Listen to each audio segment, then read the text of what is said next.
Alright, I've got a beautiful image here of a Silhouette, which is in Australia. Actually, we've got a car like this called a Silhouette, didn't we, Gary? We did.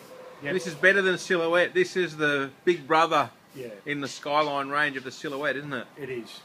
And not too many Aussies know about this car. I just want to shake your hand. Congratulations. Thank you. Because not many Aussies are as smart as you, knowing their Nissans, because I've picked this car especially out of Japan. It's a little bit of an oddball for Aussies, and it's gone unnoticed on the net for a little while now. We've had it at Edward Lee's, and what a lot of people don't realise, this car's got a bit of history in Australia, hasn't it? Tell us a bit more about this car, Gary. Back in the late 80s, early 90s, the HR31 was brought into the country for Bathurst racing and yeah, to rival our homegrown stuff. This was the start of something really, really big. The history behind this, then came the R32 GTR. This car actually won Bathurst, didn't it? Yep. Or a very similar, yep. almost Yep. the same car. Yep, basically the big brother of this. It's Mark Scaife that drove it around Bathurst to From win. memory, I think it was Scaife. I've got all the history at home. Yeah. I've probably forgotten most of it, but definitely the amount of research and development and the Japanese engineer who was involved with this car. He passed away just a couple of years ago, 2011, and he stayed with the Skyline right up to its end. Yep. So you know, there's a lot of history. You've owned a few Skylines, haven't you? I've had two other Skylines before this. I've owned and driven Skylines now for 23 years. And for me, look, this is like a childhood dream come true, this car. I didn't think I'd ever get my hands on one, to be brutally honest. And it's got some nice history about it, this one, hasn't it? Yep. It's got some logbooks, Yep. perfect service history. Well, look, I went through the whole lot. All the dates match up. Everything makes sense. It's got full service history from Japan. It's an honest car. I've been underneath it, inside it. I've gone right through it. It's only done 103,000 Ks since 1988. That's not a lot of miles, is it? No. And I went for a run in it earlier. It's got some get up and go, hasn't it? Yeah.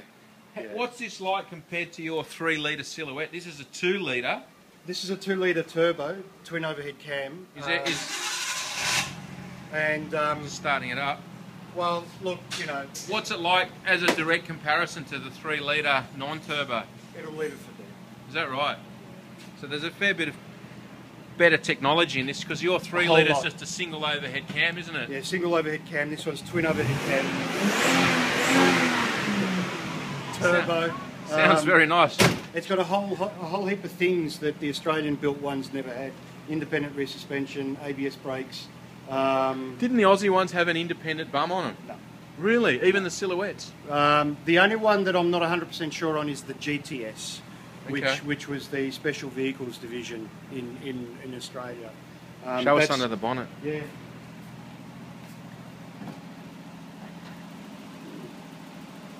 I got called on this car from Nobu in Japan. Now Gary's got a message for you, doesn't he, Nobu? Hang on, we want to pass on a message to Nobu in Japan. I hope I don't stuff this up. Nobu arigato. There you go. From a Melbourneian Aussie, he's speaking Japanese to Nobu. There you go, Nobu. It means a lot to me. Thank you. There we go. That's a nice. I hope Nobu likes that. He likes a bit of positive feedback, because I give him a hard time sometimes. Yeah. Hang on a sec. Thanks, Nobu. Show us under the engine bay. Tell us what we're looking at here, Gary. Well, the RB20 engine. This came standard with it, with the twin overhead cam, fuel injected, turbocharged. So most Aussies have only ever seen this engine in an R32 Skyline. Yeah. And also the motor got bigger in the R32 as well. R33 it went to a 2.5. Yep. The GTR. This was the development car for the GTR. Now, this is a limited model, isn't it? How many of these in the world, Gary? There were 200 built, there were 200 given to Autech, which is a tuning house, and this was one of the first models that Autech actually tuned. So we've sold a lot of Autech tuned cars here at Edward Lee's over the years. I think this is the earliest one that I've ever seen. Well, Autech I think was founded 86, 87. And yeah, this was an agreement between Nissan and Autech. Nissan to supply the cars, Autech to tune. Very, very limited run, even less than the GTSR. The GTSR for Group A, they... Hang on a second, I'm just going to zoom in on the badge. Tuned by Autech. So the GTSR, that's the actual one that they used for Bathurst. That's the one that they built 800 of for Bathurst to get them on the track. Homologation or something. Homologation, they call that, that's it. And this one is one of 200 that came out of Autech. I only have found one other one in America, in Florida. Haven't seen any since. There is one I've seen in Japan, so there's 3 that I've seen. Wow. Basically. I think there might be one other one in Australia that I've heard of, maybe. Well, yeah, there could be. Yeah. There could be. I've heard a rumour about another one somewhere. Okay. And would you recommend Edward Lee's? Was a good experience? Oh, look, I'm buzzing. You know, I'm like Good a on little you. kid at the moment. I Good really stuff. am. Phil's been great. Look, I came over here ready. Well, I did give Phil a hard time. I really did. Thanks for that. Look, at the end of the day, you know, I came over here. If it was meant to be, it was going to happen, and everything just fell into place. I'm stoked.